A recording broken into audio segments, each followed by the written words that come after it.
Gold, trusted gold buyers. మీరు తాకట్టు పెట్టిన బంగారాన్ని విడిపించి ఈ రోజు ఉన్న మార్కెట్ ధరకు కొనబడను.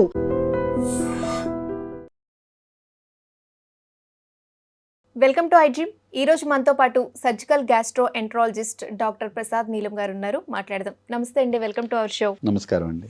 సార్, గ్యాస్ వల్ల వచ్చే గుండె నొప్పిని, నార్మల్ హార్ట్ ప్రాబ్లమ్స్ వల్ల వచ్చే గుండె నొప్పిని మనం ఎలా గుర్తించాలి? చాలాసార్లు అంటే ఒక 50% కేసెస్లో సార్ నా ఇక్కడ ఛాతి నొప్పి ఉంది, వెంటనే వెళ్ళి నేను ఈసీజీ చేయించుకున్నాను, కానీ ఈసీజీ నార్మలే ఉంది, ఇంకా ఏమన్నా చేయాలా సార్, నాకు భయం వేస్తూ ఉంది ప్రతిసారి నొప్పి వచ్చినప్పుడు అంటే అన్ని ఛాతి నొప్పులు గ్యాస్ కాదు, అన్ని ఛాతి నొప్పులు గుండెపోటు కాదు. సో అదైతే ఇది చాలామంది హార్ట్ ప్రాబ్లమ్స్ అంటే హార్ట్ వల్ల వచ్చే గుండెపోటు 20% మందికి అది ఓన్లీ గ్యాస్ లాగే అనిపిస్తుంది. అంటే అది గ్యాస్ నొప్పి అనుకునే పాపం వాళ్ళు టాబ్లెట్స్ వేసుకుంటూ ఉంటారు. ఎప్పుడైతే అది చాలా తీవ్రమైన పరిస్థితిలో వాళ్ళు ల్యాండ్ అవుతారో అప్పుడే దాన్ని గుండెపోటుగా గుర్తిస్తారు. అయితే దీని ఇనీషియల్ స్టేజెస్లో ఎలా గుర్తించాలి? గ్యాస్ వల్ల వచ్చే నొప్పులు యూజువల్గా ఎలా ఉంటాయంటే ఛాతి దగ్గర కానీ పొట్ట దగ్గర కానీ నొప్పి ఉంటుంది. గుండెపోటు వల్ల వచ్చే ఛాతి నొప్పి ఎట్లా ఉంటుంది అంటే చెమటలు పట్టడం కానీ, ఈ ఎడమ చెయ్యి లాగడం కానీ, గుండె దడదడగా ఎక్కువగా ఎక్సెస్గా కొట్టుకోవడం కానీ, గుండె దడగా ఉందంటారు కదా. సో ఇలాంటి సిమ్టమ్స్ వస్తే ఖచ్చితంగా ఫస్ట్ మీరు హార్ట్ డాక్టర్ దగ్గరికి వెళ్ళాలి. ఎందుకంటే గ్యాస్ నొప్పి ఈరోజు కాకపోయినా రేపైనా ట్రీట్మెంట్ తీసుకోవచ్చు. 1 డే డిలే అయితే ఏం లేదు. గుండెపోటుకి ఈవెన్ 1 అవర్ డిలే కూడా ఉండకూడదు.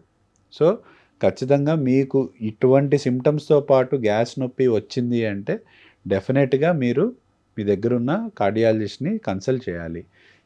ఎడమ చెయ్యి లాగడము, ఎక్సెసివ్గా స్వెట్ పట్టడము, నుంచుంటే కళ్ళు తిరిగినట్టు అనిపించడము, గుండె దడదడగా ఉండడము, ఇవన్నీ గుండె నొప్పి యొక్క ఫీచర్స్ అన్నమాట. సో జీర్ణాశయ సమస్యల వల్ల వచ్చే హార్ట్ పెయిన్ అదే విధంగా ఉంటుంది?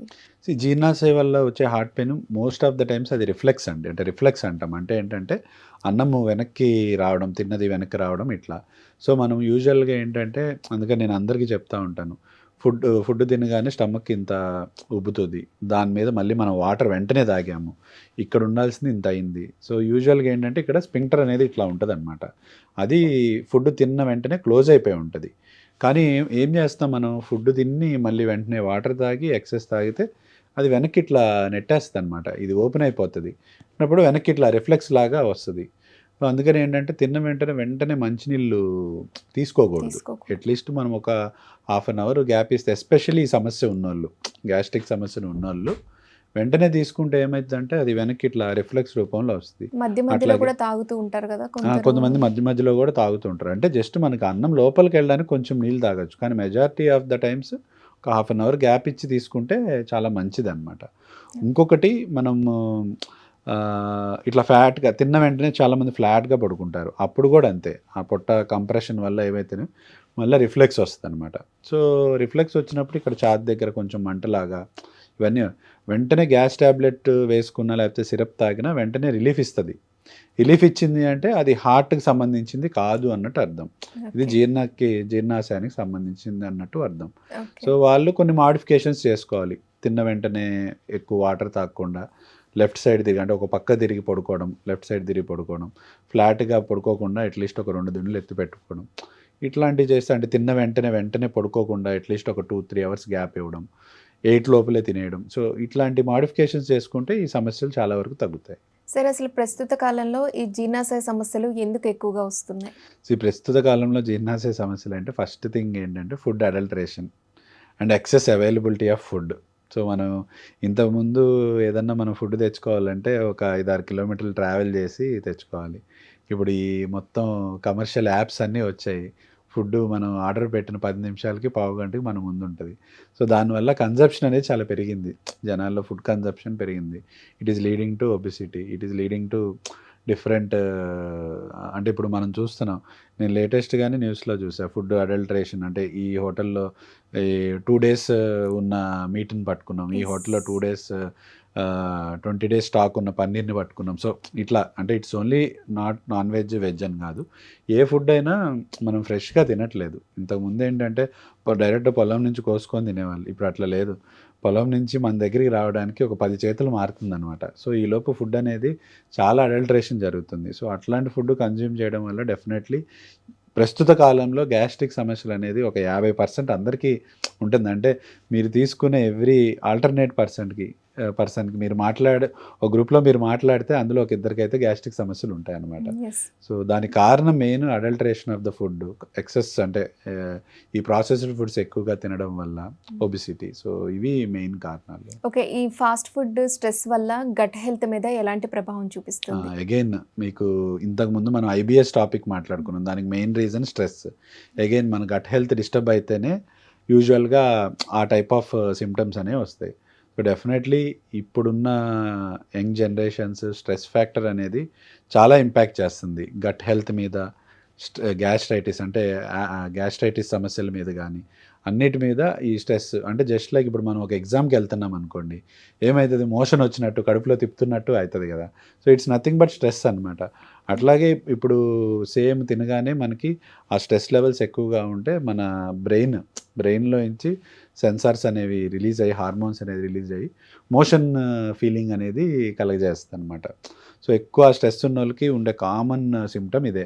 తినగానే మోషన్కి వెళ్ళాలనిపిస్తుంది, బయట ఎక్కడైనా తినాలంటే భయం వేస్తుంది. సో ఈ టైప్ ఆఫ్ కంఫర్టబుల్గా ఉండలేరు. సో డెఫినెట్లీ యూత్ మీద ఆ స్ట్రెస్ ఇంపాక్ట్ చాలా ఉంది. ఏంటంటే మనం డివేట్ చేసుకోవాలి. ఇంతకుముందు అంటే ఎవ్రీవన్ ఏదో ఒక స్పోర్ట్ ఆడేవాళ్ళు. ఇప్పుడు ఏంటంటే అంతా ఫోన్లు ఇవి వచ్చేసరికి ఫిజికల్ యాక్టివిటీ అనేది తగ్గిపోతుంది. సో వీ షుడ్ డివేట్ అవర్ మైండ్, సమ్ యోగానో ఏదైనా గేమో ఏదో ఒకటి ఆడుకుంటూ ఉంటే ఆ స్ట్రెస్ ఫ్యాక్టర్స్ అనేవి స్లోగా తగ్గుతూ ఉంటాయి. ఓకే, సో ఏ స్టేజ్లో ఉన్నప్పుడు, సమస్య ఎంత తీవ్రంగా ఉన్నప్పుడు రెగ్యులర్ చెకప్ అనేది అవసరం?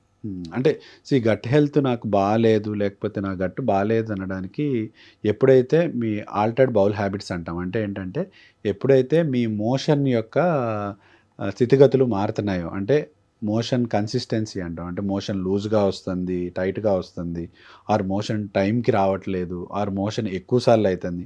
ఎప్పుడైతే అవి మారాయో, ఆ టైమింగ్స్ మారాయో, ఆ కన్సిస్టెన్సీ ఆఫ్ మోషన్ మారిందో అప్పుడు డెఫినెట్గా మీరు డాక్టర్ని సంప్రదించాలి. ఇంకోటి, మోషన్లో ఎప్పుడైతే మీరు బ్లడ్ కానీ లేకపోతే మోషన్ కలర్ చేంజ్ అబ్జర్వ్ చేశారో అప్పుడు మీరు డెఫినెట్గా డాక్టర్ని కన్సల్ట్ చేయాలి. రెండోది, ఎప్పుడైతే తినగానే నొప్పి వస్తుందో, మీకు కొంచెం తిన్నా సరే నాకు ఫుల్ అనిపిస్తుంది, నొప్పి వస్తుందంటే డెఫినెట్లీ మీరు స్పెషలిస్ట్ కన్సల్టేషన్ చేయాలి. సో ఇవన్నీ కొంచెం డేంజరస్ సైన్స్, అంటే సంథింగ్ ఏదో ఉంది అనడానికి. బట్ ఇవన్నీ చేసి నార్మల్ అంటే అగైన్ నేను చెప్పాను మీకు IBS స్ట్రెస్ ఓన్లీ, దాని ట్రీట్మెంట్ ఇక్కడే ఉంది, ఇక్కడ లేదు. సో జీర్ణాశయ సమస్యల గురించి, గాల్ బ్లాడర్స్ గురించి అండ్ ఎసిడిటీ గురించి, లివర్ గురించి, అన్నిటి గురించి మా డౌట్స్ అయితే క్లియర్ చేశారు. థ్యాంక్ యూ సో మచ్ అండి. థ్యాంక్ యూ అండి. And for more videos, Please subscribe to iDream. Please subscribe to iDream. Please subscribe iDream. And please subscribe to iDream. For more videos, subscribe to iDream. please like, share and subscribe to the channel. Congratulations, iDream. Subscribe to iDream. Subscribe to iDream.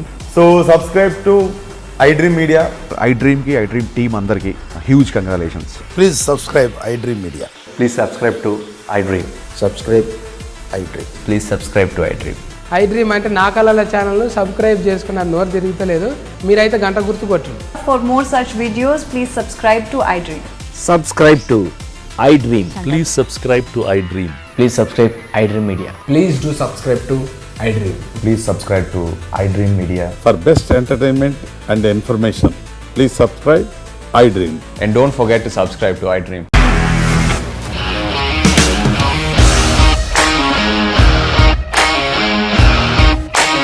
ఇండస్ట్రీలో commitment issues వస్తే నీకు కూడా వచ్చినట్టు morning తీసుకెళ్ళాలంటే కొట్టి పడేసాడు.